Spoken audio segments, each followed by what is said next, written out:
जय श्रीमन नारायण। राधे राधे। आप सभी भक्तों को माघ मास की हार्दिक शुभकामनाएं। प्रिय भक्तों, माघ मास विशेष रूप से साधना, तप और आत्मनिर्माण का समय माना जाता है। इस महीने में गंगा स्नान, व्रत, उपवासी और धर्म कर्मों में विशेष रुचि रखनी चाहिए।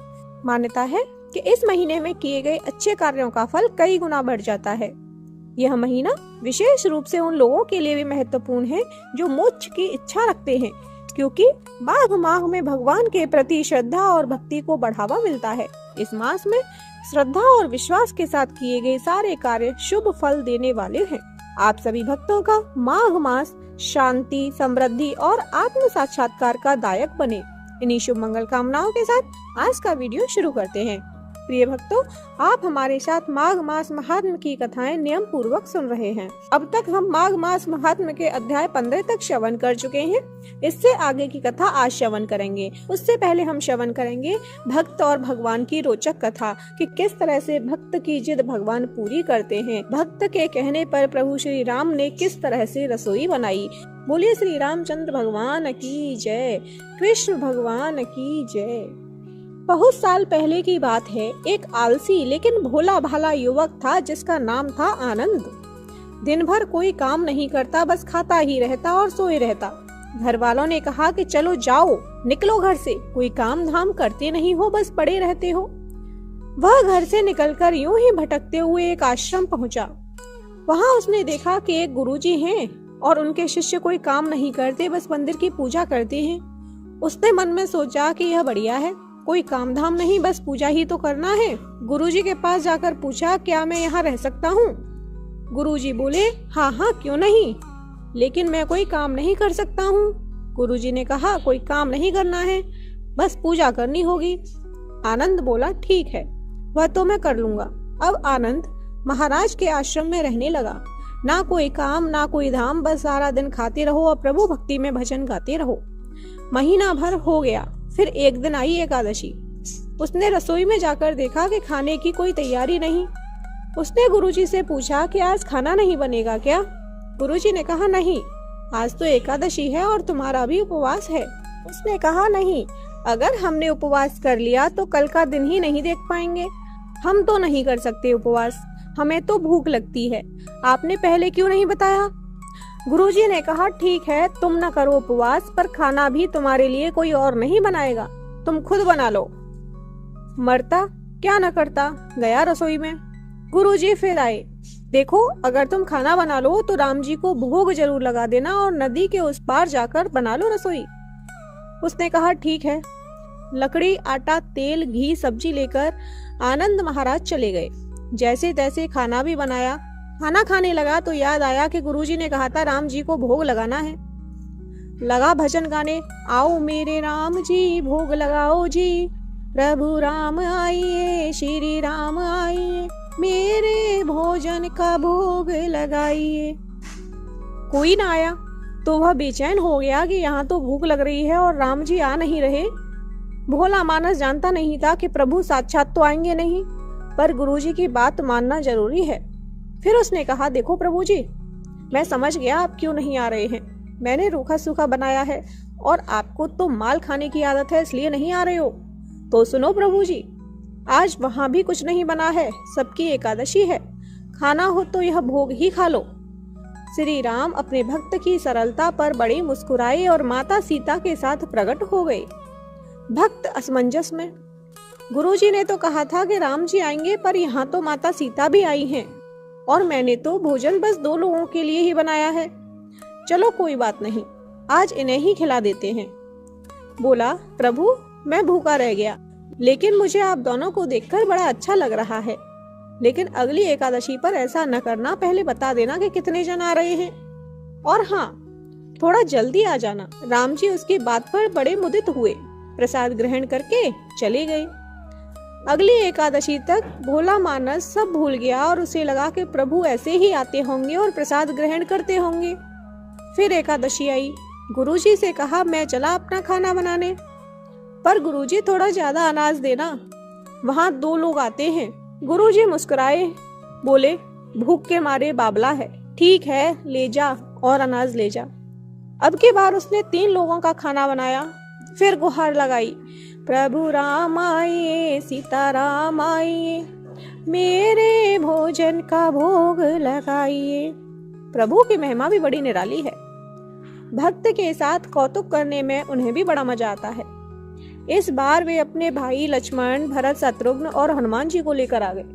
भक्त को चक्कर आ गए कि यह क्या हुआ, एक का भोजन बनाया तो दो आए, आज दो का खाना ज्यादा बनाया तो पूरा खानदान आ गया, लगता है आज भी भूखा ही रहना पड़ेगा। सबको भोजन लगाया और बैठे बैठे देखता रहा। अनजाने ही उसकी भी एकादशी हो गई। फिर अगली एकादशी आने से पहले गुरुजी से कहा, गुरुजी ये आपके प्रभु राम जी अकेले क्यों नहीं आते? हर बार कितने सारे लोग ले आते हैं, इस बार अनाज ज्यादा देना। गुरुजी को लगा कि कहीं यह अनाज बेचता तो नहीं है, देखना पड़ेगा जाकर। भंडार में कहा, इसे जितना अनाज चाहिए दे दो, और छुपकर उसे देखने चल पड़े। इस बार आनंद ने सोचा, खाना पहले नहीं बनाऊंगा, पता नहीं कितने लोग आ जाएं, पहले बुला लेता हूँ फिर बनाता हूँ। फिर टेर लगाई, प्रभु राम आइए, श्री राम आइए, मेरे भोजन का भोग लगाइए। सारा राम दरबार मौजूद, लेकिन यह क्या, प्रसाद तो तैयार ही नहीं है।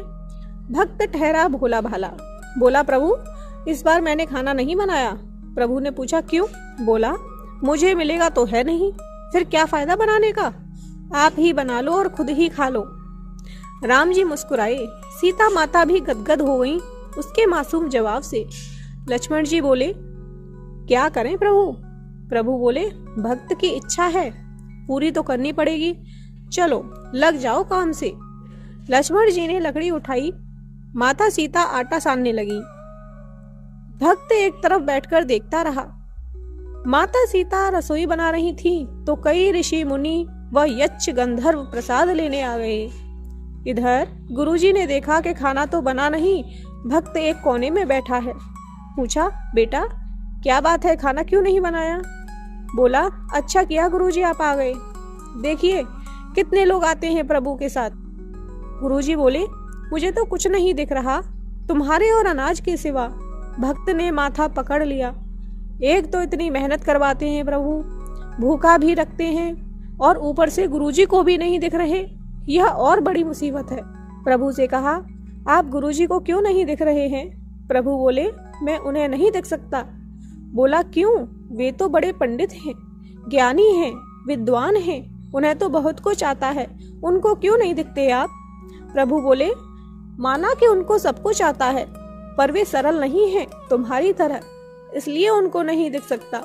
आनंद ने गुरुजी से कहा कि गुरुजी, प्रभु कह रहे हैं कि आप सरल नहीं हैं, इसलिए आपको नहीं दिखेंगे। गुरुजी रोने लगे और कहने लगे कि वाकई मैंने सब कुछ पाया पर सरलता नहीं पा सका तुम्हारी तरह। और प्रभु तो बस मन की सरलता से ही मिलते हैं। प्रभु प्रकट हो गए और गुरुजी को भी दर्शन दिए। इस तरह एक भक्त के कहने पर प्रभु श्री राम जी ने रसोई बनाई। बोलिए रामचंद्र भगवान की जय, श्री कृष्ण भगवान की जय। अब श्रवण करते हैं माघ मास महात्म्य का 16वां अध्याय। कार्तवीर्य कहने लगा कि हे भगवान, वह राक्षस कौन था और कांचन मालिनी कौन थी? उसने अपना धर्म कैसे दिया और उनका साथ कैसे हुआ? हे ऋषि, अत्रि ऋषि की संतानों के सूर्य, यह कथा सुनाकर मेरा कौतूहल दूर कीजिए। तब दत्तात्रेय जी कहने लगे कि राजन, इस पुरातन विचित्र इतिहास को सुनो। कांचन मालिनी नाम की एक सुंदर अप्सरा थी, जो माघ मास में प्रयाग में स्नान करके कैलाश पर जा रही थी। तब उसको मार्ग में जाते हुए हिमालय के कुंज से एक घीर राक्षस ने देखा। उस सोने जैसे तेज वाली, सुंदर कटी वाली, बड़े बड़े नेत्रों वाली, चंद्रमुखी, सुंदर केश और पीन पयोधर वाली सुंदर अप्सरा को देखकर उस राक्षस ने कहा कि हे सुंदरी, कमल नयनी, तुम कौन हो और कहां से आ रही हो? तुम्हारे वस्त्र और वेणी भीगी हुई क्यों हैं? तुम आकाश मार्ग से कहां जाती हो और किस पुण्य के प्रताप से तुम्हारा शरीर ऐसा तेजस्वी और रूप ऐसा मनोहर है?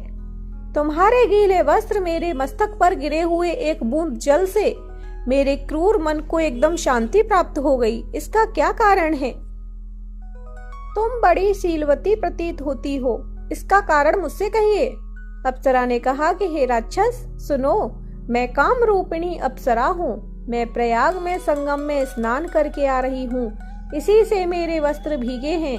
अब कैलाश पर जा रही हूँ, जहाँ पर श्री शिवजी निवास करते हैं। त्रिवेणी के जल से मेरी सब क्रूरता दूर हो गई, जिसके पुण्य के प्रभाव से मैं इतनी सुंदर और पार्वती जी की प्रिय सखी हुई। जो आश्चर्य देने वाला उदाहरण मुझसे ब्रह्मा जी ने कहा था, सो सुनो। मैं कलिंग देश के राजा की वेश्या थी। रूप, लावण्य और सुंदरता में अपूर्व थी। मेरी सुंदरता पर सारा नगर मोहित था और मैंने अनेक प्रकार के भोग भोगे।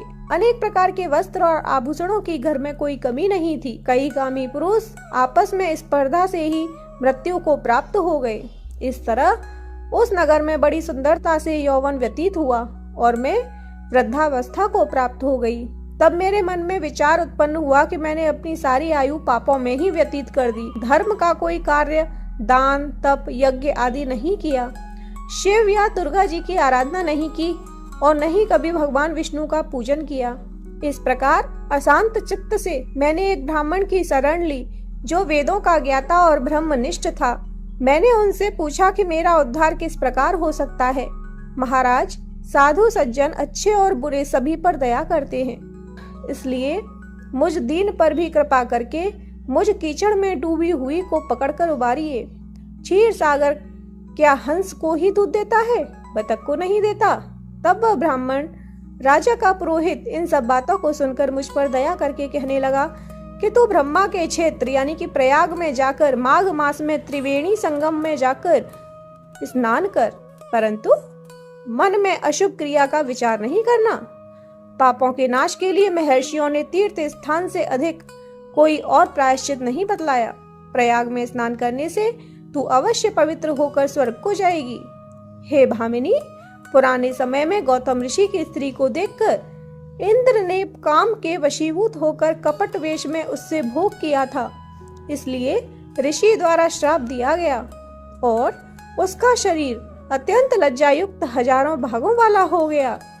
तब इंद्र नीचे मुंह करके अपने पाप कर्म की बुराई करने लगा। मेरू पर्वत के शिखर पर स्वच्छ जल वाले सरोवर पर एक स्वर्ण कमल से भरे हुए कोटर में घुस गया और अपने पाप को धिक्कारता हुआ कामदेव की बुराई करने लगा कि यह सब पापों का मूल है। इसके ही वशीभूत होकर मनुष्य नरक में जाते हैं और अपने धर्म, कीर्ति, यश और धैर्य का नाश करते हैं। इंद्र ऐसा सोच रहा था कि इंद्र के बिना सारा देवलोक शोभाहीन हो गया।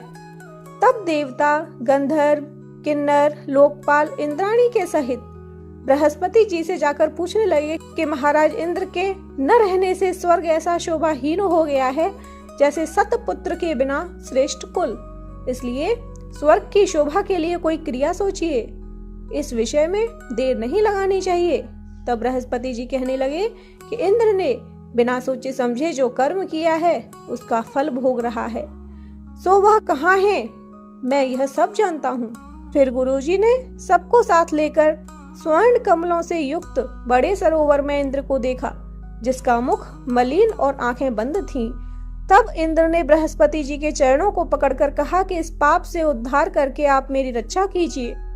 तब बृहस्पति जी ने इंद्र से कहा कि प्रयाग में स्नान करने से ही तुम पाप मुक्त हो जाओगे। तब इंद्र सहित सबने ही प्रयाग में जाकर संगम में स्नान किया और त्रिवेणी स्नान से इंद्र पाप मुक्त हो गए। तब बृहस्पति जी ने इंद्र को वरदान दिया कि तुम्हारे शरीर में जितने भग हैं वह सब नेत्र हो जाएं।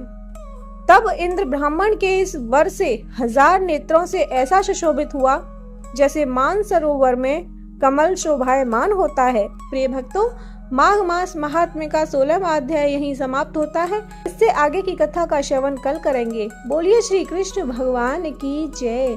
माघ के स्नान की जय।